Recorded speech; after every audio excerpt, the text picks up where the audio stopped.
This weekly comic strip. Let's see. A weekly. I'll take this out. Try to have professional. So I do this weekly comic strip called Tom the Dancing Bug, and it's a.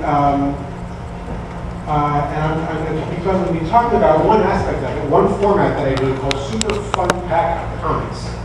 And I'm going to tell you about the origin of Super Fun-Pak Comix because all comics fans love origins, and I'm a comics fan, so let's go through that. I started this comic strip a while ago, and you can see, let's see.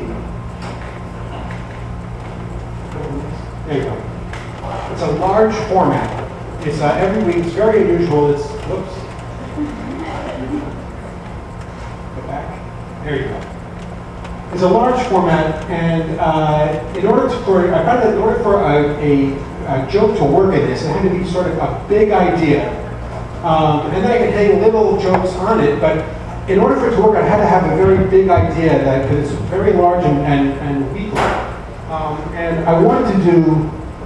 Sort of silly, absurd, crazy. Keep on advancing. I have to do less hand gestures.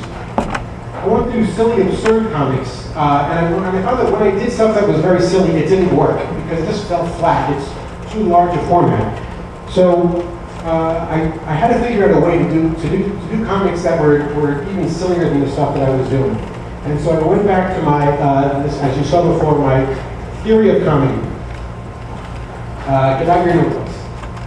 This is quality on the x-axis.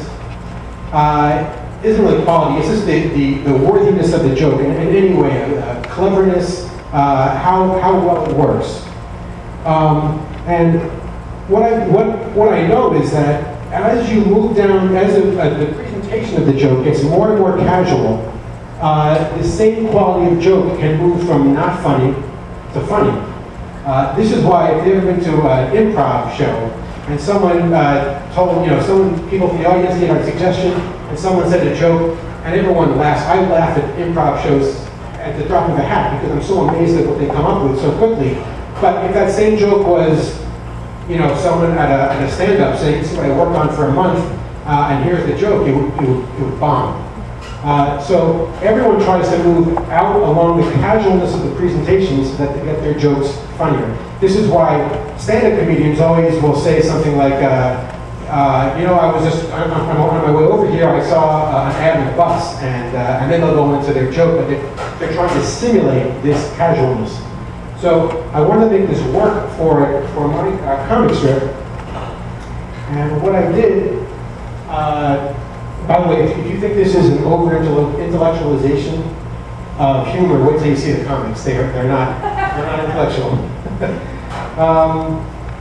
So what I ended up doing was coming up with, instead of having one big idea, I made up a format where I could have lots of little ideas.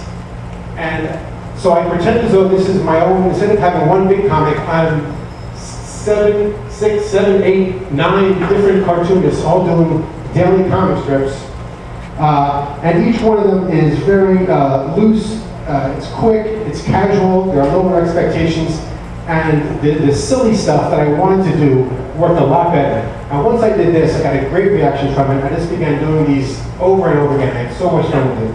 And they also became a great vehicle for making fun of cliches in comic strips and in everything. So I think the reason Charles invited me here is to actually go through these Super Fun-Pak Comix, and you can see how I make fun of cliches in them. Let's dive right into the world of cliches through Super Fun-Pak Comix. Well, I'm going to skip this particular set because I was told we are tight on time. One cliche is the lovable loser. So I started with this one comic strip called Dinkle. Sigh, I'm just a loser. Nothing ever goes right for me. I'm not even lovable. I smell of urine and I'm anti-Semitic. Now, I had a list of actions, then I made him a recurring character. He became Dinkle the unlovable loser. This one is pantomime.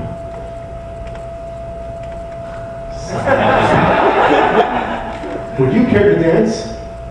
No. It's because I'm not tall and handsome. Actually, it's because you're a psychopath holding me prisoner in his basement.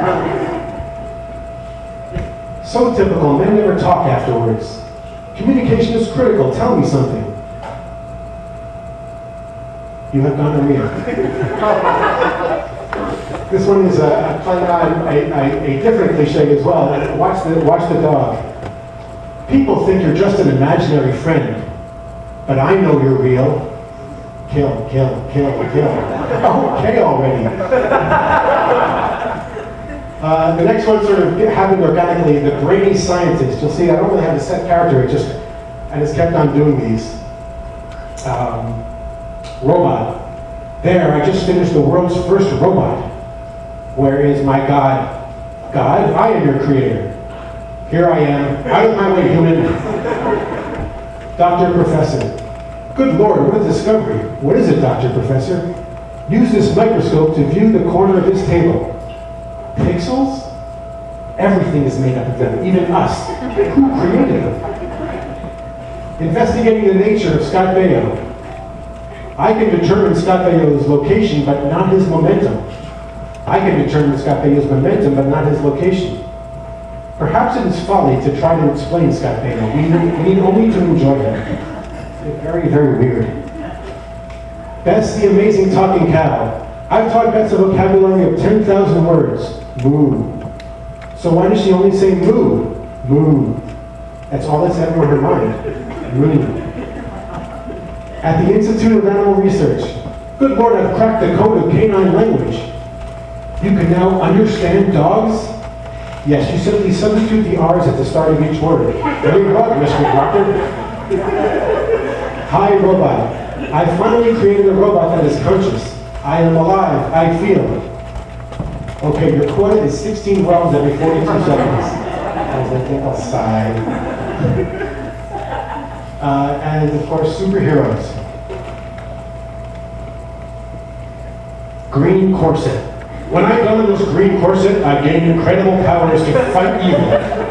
Yeah, but you never wear a corset. I know I've never had the nerve to wear it outside of the apartment. Invisibility Man. Perhaps I should investigate as Invisibility Man. Spray me with a magic paint of invisibility. I can still see you. Of course, the paint isn't invisible. It just makes me invisible underneath. Talking about this super identity man. That Barry Benson is a great guy, isn't he? Sure. Say, why are you always talking about Barry Benson?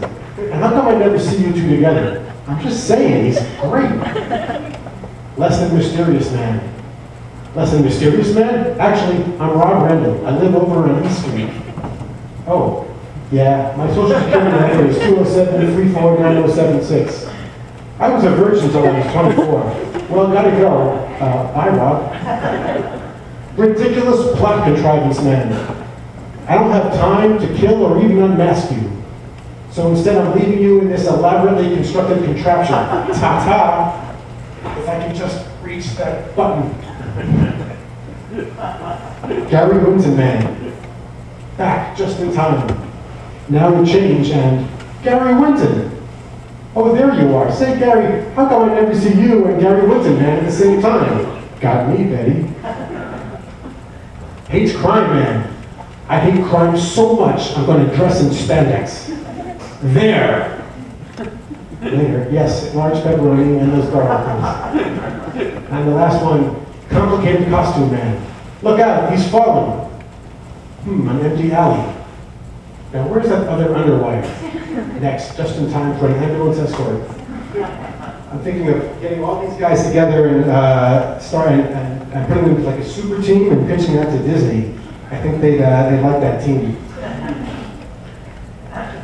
Next one is, I'm going to skip this one. And go to the time traveler. I started with this one, and he sort of grew organically. He became one of my favorite characters. It started with this one. Percival Dunwoody, idiot time traveler from 1909. And egad, what's this? A magical ball emitting light? Percival, you had the electric light bulb in 1909. Ah, but I'm an idiot. I find your 21st century strange and perplexing. These things you call hands, they're a marvel. Can they speak? Give it to my apartment. I have traveled through time with this urgent mission, to kill Hitler. Hitler is dead. And my work here is done. Here's a penny. Get me a sarsaparilla. And the winner is Lucky Life. Ah, now to go back in time 10 minutes. Wow, you're going to bet on Lucky Life? No, I want to return to the time before I sold myself. I've come from the future to warn you. Turn off the stove. Ha ha. One moment, look at this funny video. I'm from the future. Later. I'm from the ha ha, that baby's biting his finger. How odd. One day later. Now I shall travel back in time one day. I must warn you, everything in the universe is moving. Pish posh. Hey, the doctor professor character show up there. Honey, I'm back from the future. What's this? You fool, I'm you. I don't care, I'll kill you. Yes, this is my chance to escape. Stay still, damn you. And I will go through some miscellaneous tropes. We got the, here I'm showing the ragtag World War II team, the dumb dad, and the mystery-solving kids. Dad's stupid. The toaster's broken. Don't tell your dad, he'll try to fix it. And you know he'll make things worse. He's incompetent and stupid.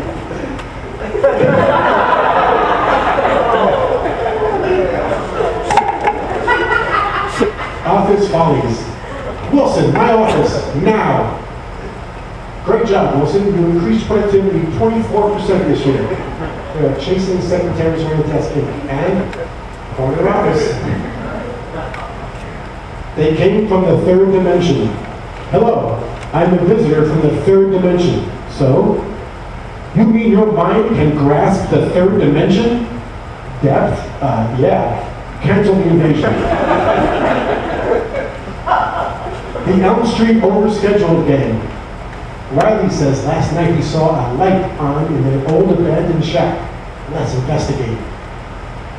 While I have a tennis lesson, Tuesday's no good, speech delegate. Small ragtag group of World War II soldiers. We're separated from our outfit. It's just me, Johnny Jones, and Leroy Black, and Mick O'Brien, and Running Wolf, Brooklyn Goldberg, Gay, Russ. Then there's Canoli Spano, Lady Smith, Max Gonzalez, Old, Miles, and unlike most, this one actually does continue. And of course, Chinaman, the Chinaman, Four Eyes Nerdface, Amish Jed, Baby Jenkins, District Court Judge Newman, Portal Clerk King, Rich Guy Von Hopkinton, Bessie, Hippie Johnson, important 1960s literary protagonist. I guess continuing our Madman theme. I'm alienated from my kids. My wife doesn't get me. I like to make it with the girls from the steno pool. Also, I'm impotent. How complex and modern. Inscrutable Japanese super cuteness. What could be cute enough to save our city now? Nothing could be that cute. Wait, look! Ah! Oh,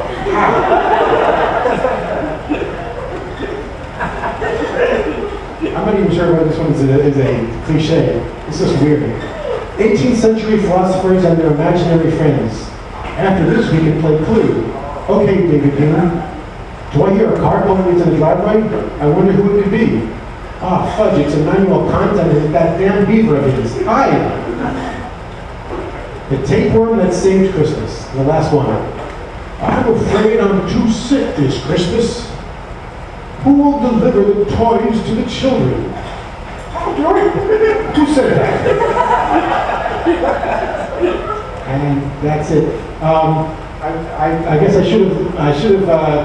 wish I wrote about the five motivational plan, the five-part motivational plan before I showed this. I just wanted to mention I've got an inner hive that I started a subscription program for my comic strip. You can sign up at ToneDancingBud.com. I email my comic strip to you. It comes to you a day before it's published publicly. So hopefully you'll sign up. Thanks very much.